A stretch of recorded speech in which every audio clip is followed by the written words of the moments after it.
Bismillahirrahmanirrahim. Assalamualaikum warahmatullahi wabarakatuh. Kembali lagi bersama Ustadz di mata pelajaran PAI. Dan insya Allah pada pertemuan kali ini kita akan belajar tentang bersuci atau taharah. Sebelumnya bagaimana kabarnya anak-anak Ustadz semuanya? Semoga sehat selalu dan juga diberikan semangat untuk belajar, dan semoga Allah Subhanahu wa taala memberikan kita kesempatan bisa belajar bersama di sekolah yang kita cintai. Sebelum kita masuk ke pelajaran kita, yuk baca doa belajar.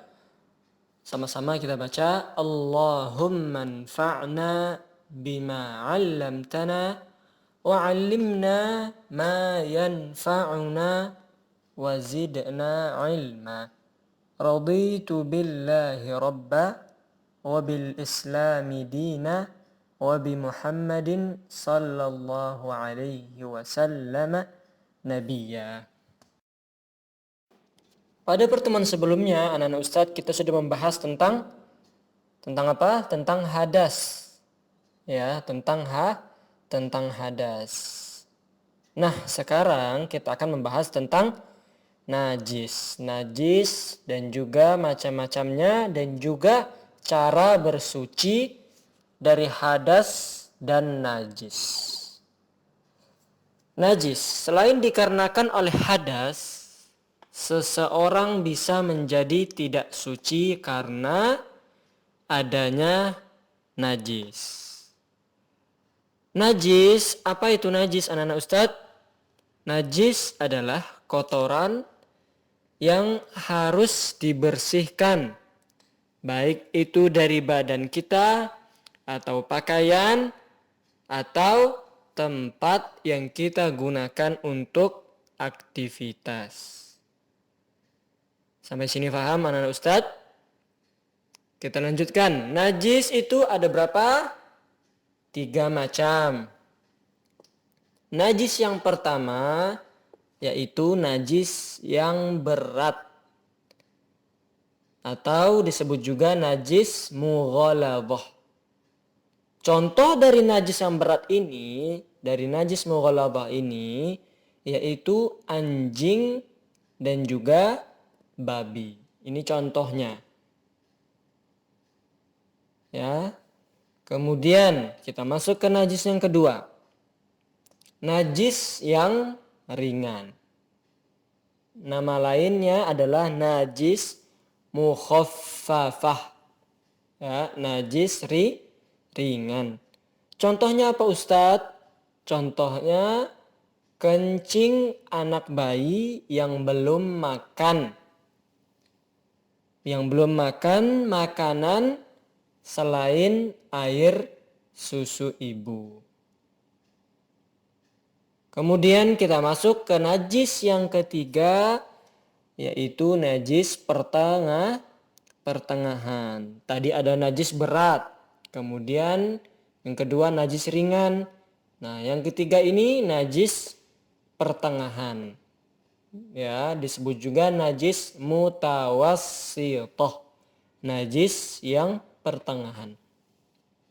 Contohnya adalah kotoran manusia, kotoran kita, kemudian kotoran hewan, ya, kemudian air kencing manusia, kemudian darah, kemudian nanah, dan juga bangkai.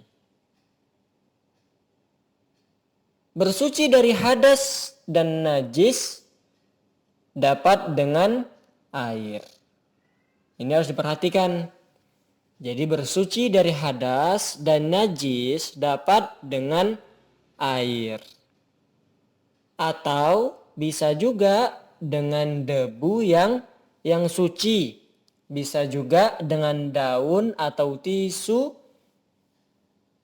Dapat juga dengan batu atau kayu yang tidak membahayakan. Ya, jadi bersuci itu bisa dengan air, bisa dengan debu, bisa dengan daun, bisa dengan tisu, ya, kayu, batu, dan yang lainnya. Sekarang kita masuk ke cara bersuci. Ya, bagaimana kita agar terhilang dari baik itu hadas maupun najis. Apa tadi najis anak Ustadz? Yaitu kotoran. Yaitu suatu benda yang kotor. Bersuci dari najis dilakukan dengan istinja dan istijmar. Ya, beda dengan bersuci dari hadas.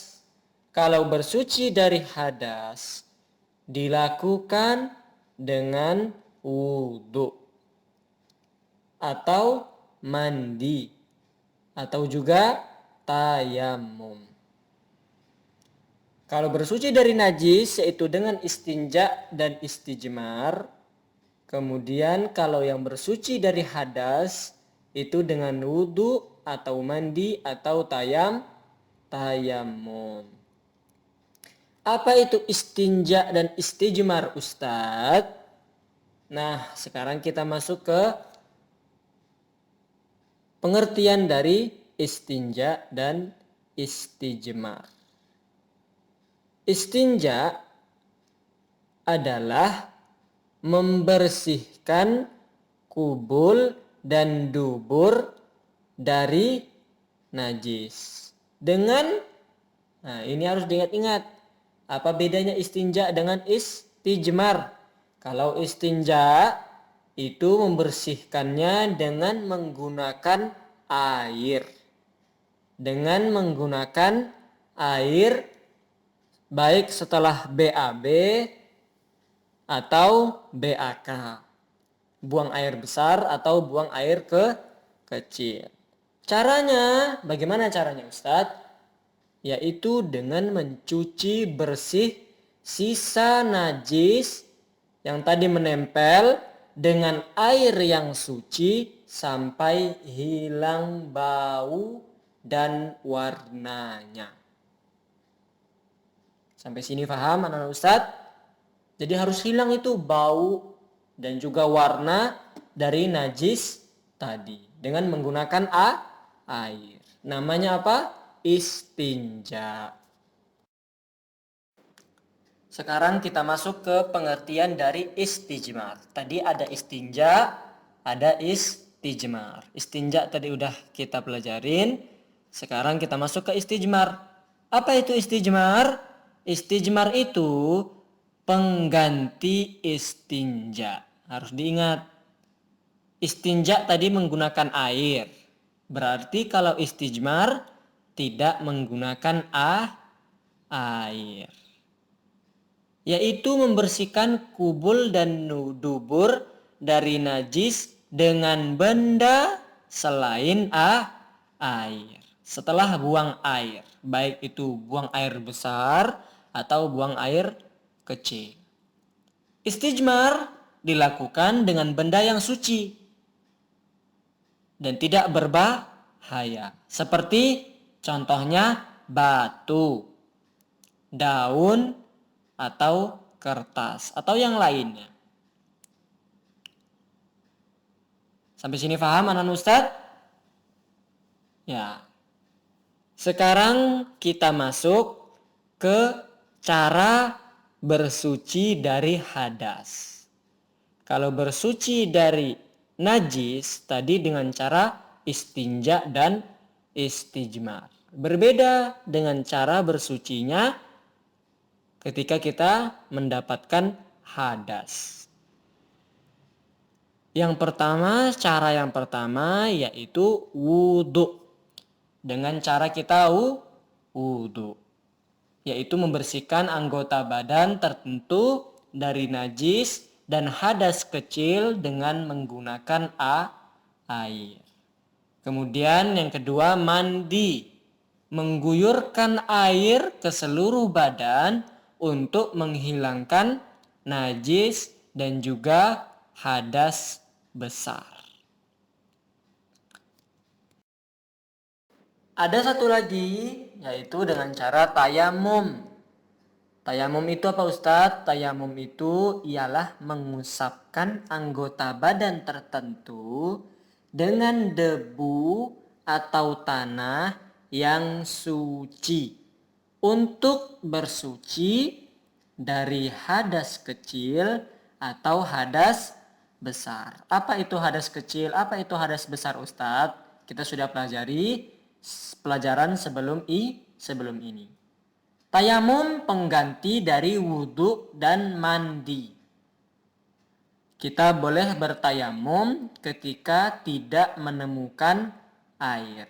Selagi ada air, kita wajib bersuci dengan air. Atau tidak dapat menggunakannya karena sakit. Maka diperbolehkan untuk bertayamum, tidak menggunakan air. Paham sampai sini anak-anak Ustadz? Sekian pelajaran kita tentang bersuci, taharah.